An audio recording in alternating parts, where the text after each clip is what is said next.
Perek Gimel of Pirki Avos, Mishnah Zayin, the second half of Mishnah Zayin, starts with a Mishnah Rabbi Yaakov Omer.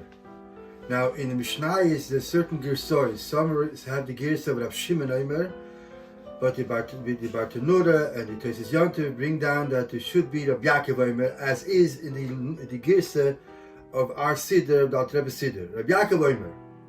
Hamahalach baderech, the person is walking on the street, v'sheina, and he's learning, umafsik mishnasi, and he interrupts his learning, v'omer, and he says, Mana ilan zeh, how beautiful this tree, Mana nir zeh, how beautiful this plowed field, Ma'ilo b'akosav, the posik considers him as if, ki ilu mischai v'nafshe, as if he would be responsible for his life, and mischai v'nafshe.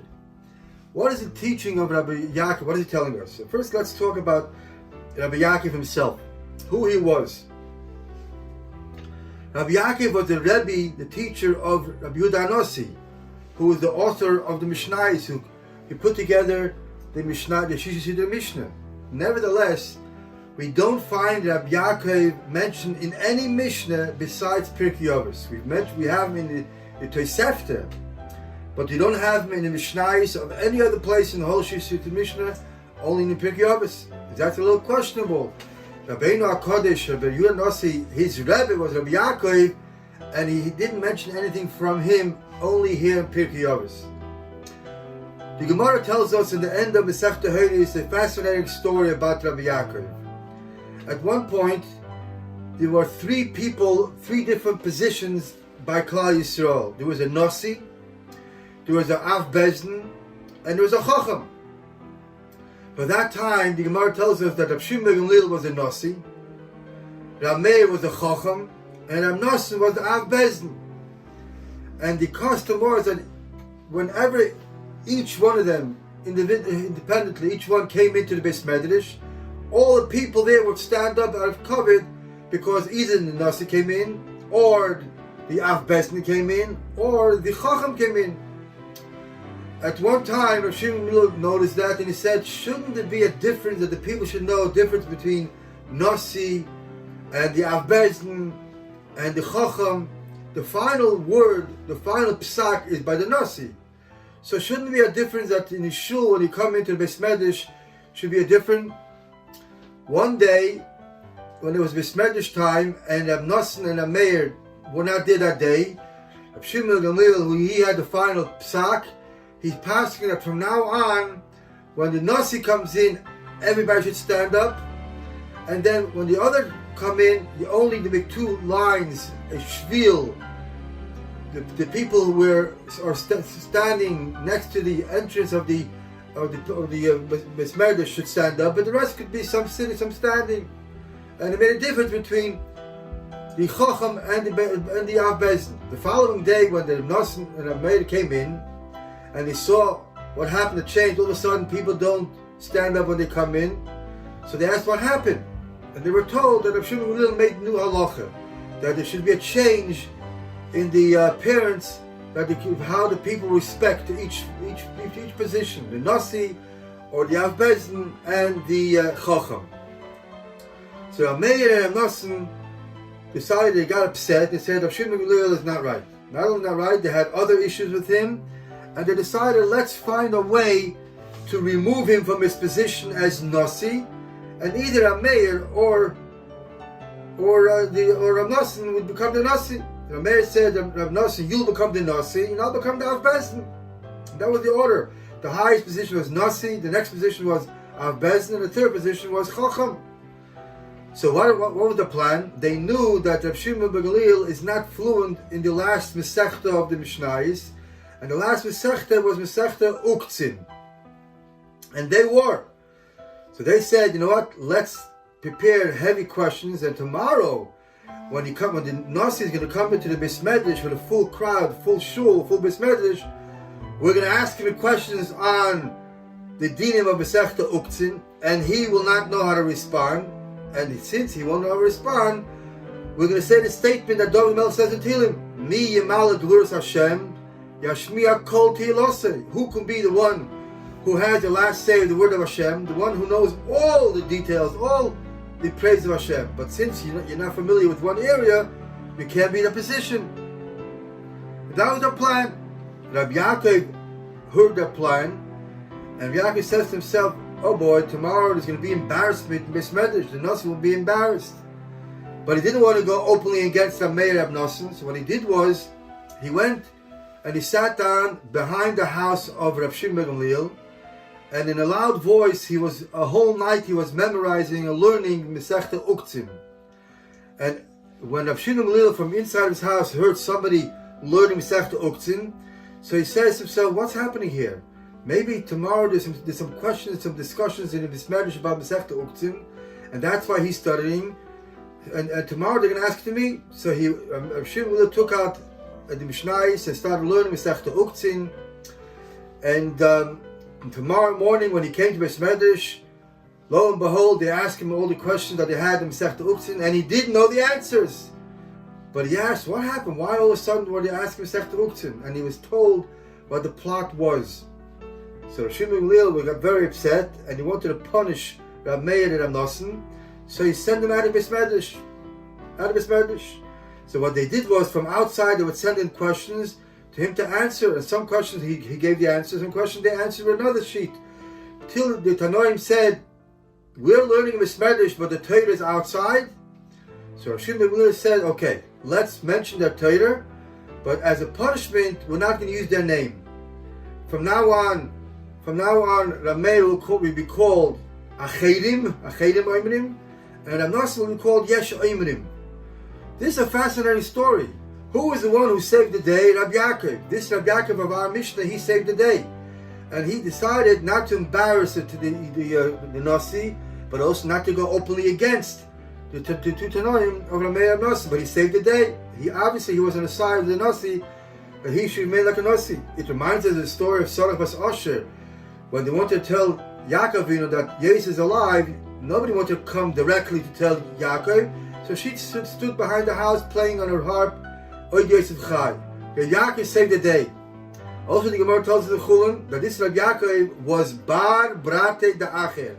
She was the son of the daughter of Acher. Acher was a Tane who left the fold, left the Yiddishkeit and dropped the whole Yiddishkeit. And he was a grandchild.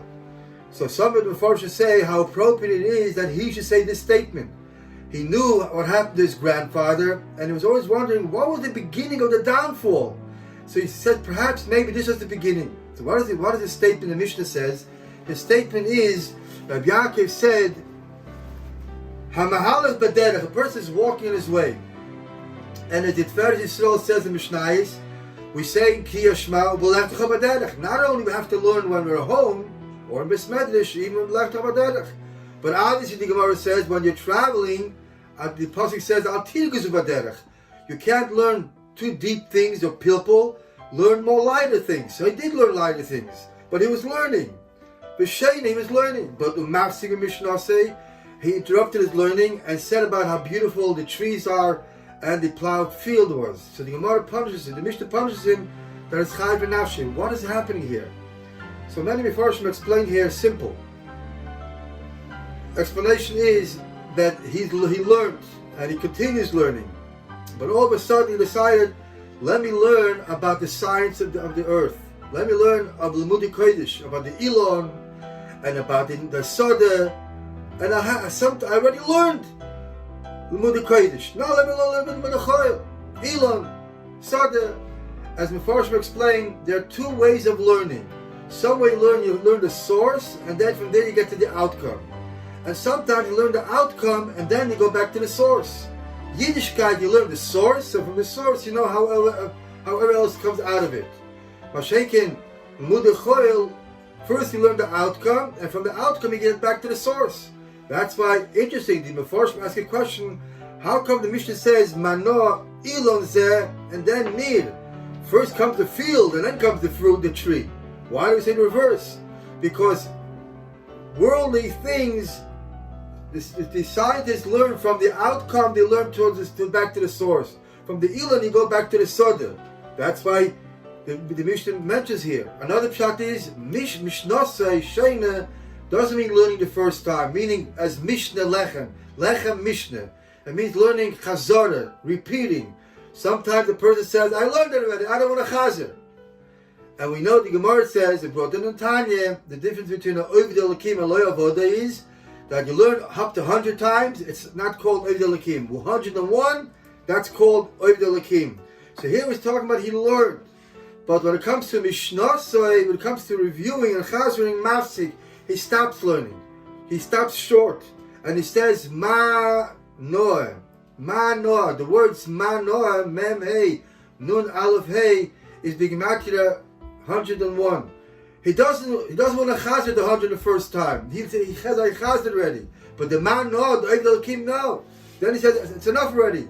He doesn't want to have the Manoah, the 101st time, then he's missing out. He's not behind the Oivd Elokim. And here it says, Milo of Akosu. Which pasuk? The Mishnah doesn't mention any pasuk. So some of us should say the following Mishnah mentions the pasuk, Hisham Melacha, Ushmei Nafsha Ma'id Pentishkach. But others mentioned there's a pasuk in Iyov, and the pasuk says in Iyov, where the Gemara talks about the mitzvah of learning. But the pasuk says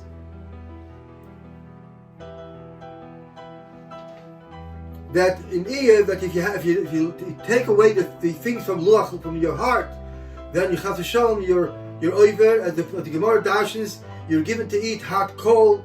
That's the pasuk the pasuk is talking about. So what does it say over here? Ki ilu mischayv ben ashay. And the Mishnah Hey it says Hamafana libi lebatola mischayv ben ashay. Why is it only ki ilu? We have to say because there's another question asked here. Isn't it very nice that we go out in the field and we say a bracha of a birchas ilonis and chedesh nisan? We thank Hashem for that. Ma godl masecha, ma rav masecha. We learn over that. Or we say su'u morim inechem maru mi bora'ila. Look around and say who created all that. We learn from all that. So how come over here we say mischayv ben nafshay? So says the Bartanura on Pshat, that what does it mean that here he is going in the field and he's talking making a bracha. He's making a bracha out of birchas ilonis. He's saying take morav masecha, but nevertheless to stop learning with that, that's ki ilu mischayv ben nafshay. Mashenkin up in Mishnah Hey that he said befana libe, he stops learning at all without any reason of doing anything in the time. Instead of learning to do a mitzvah or bracha, but stopping learning, that is mischayv ben nafshay totally. So here the Mishnah is telling us that the importance of learning Limud Torah. Also, one of the Pirushim was brought down from the Rav of Rabbi Lehman, from the Rav of Magenset in Germany, that he says here, Mahalach Baderech is going to Derech HaChaim, and he's going away from Mahalach. Mahalach is not a oimid, his Mahalach is growing. But all of a sudden he decided, he learned, and now it's time to go to learn Elon, and to learn Nir, to stop learning with the Kodesh, go with the Chayil. That's what he's mischayv ben nafshay. But the Nura says we know that a person is traveling kol adrochim mecheskes sakona. So when you're traveling, you have to have an extra precaution. That's why there's people who have the meaning to give a shliach mitzvah geld to become a mitzvah person. But you're in the cheskes sakona. So cheskes sakona, you have to have an extra portion of shmira.